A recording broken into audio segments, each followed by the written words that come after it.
C'est sur instruction du ministre des Transports, de l'Aviation civile et de la Marine marchande que le directeur général des Transports terrestres a rencontré le patronat des transporteurs de la ville de Pointe-Noire le mercredi 20 avril 2022. Ce dernier est venu apaiser le mécontentement des transporteurs issus de l'unilatéralité des décisions de l'intersyndicale sur les frais de mutation du permis de conduire. Nous avions été appelés par le directeur général des transports terrestres parce qu'il y a une question qui met du désordre dans le secteur des transports. C'est la question liée au permis. C'est-à-dire que ces autorités se sont rendues compte, c'est-à-dire le secteur du transport, se sont rendus compte que dans nos villes, dans nos départements, il y a beaucoup de faux permis. Il a fallu donc mettre de l'ordre. Mais à Brazzaville, se sont accordés entre eux, enfin je dirais entre eux, mais ils ont pris en compte les syndicats de Brazzaville, lesquels syndicats qui ont donné un point de vue que nous n'avons pas accepté. Nous n'avons pas accepté simplement parce que moi qui parle par exemple de patronat, je ne dépends pas du patronat de Brazzaville.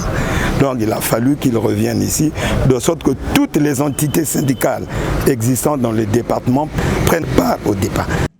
Satisfaits des conclusions de cette séance de travail, les représentants des transporteurs ont rendu public l'accord obtenu. Ensemble, on a vu tous les contours et nous nous sommes rendus compte qu'il fallait réfléchir pour ne pas susciter une certaine animosité au niveau de la population.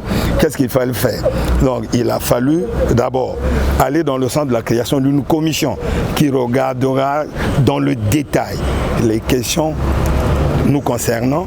Et ensuite, nous nous sommes dit qu'il fallait ne pas mettre tout le monde au même prix. Je donne un exemple. Un monsieur qui a son permis, il a fait son test, le permis est conforme, mais il est expiré. Parce que c'est un permis, ils ont une expression, ils disent un permis provisoire. Il est expiré. Un autre a le même permis, mais qui n'a laissé aucune trace. Quand on regarde, ça veut dire que c'est un faux. Mais c'est à monsieur, qu'est-ce qu'on fait? On s'est dit non, il ne faut pas léser certains de nos concitoyens parce qu'il y a des chauffeurs de taxi qui ont fait 20, 25 ans, 30 ans de taxi mais sans avoir le vrai permis. Mais c'est des gens expérimentés qui connaissent la conduite, qui connaissent le code de la route.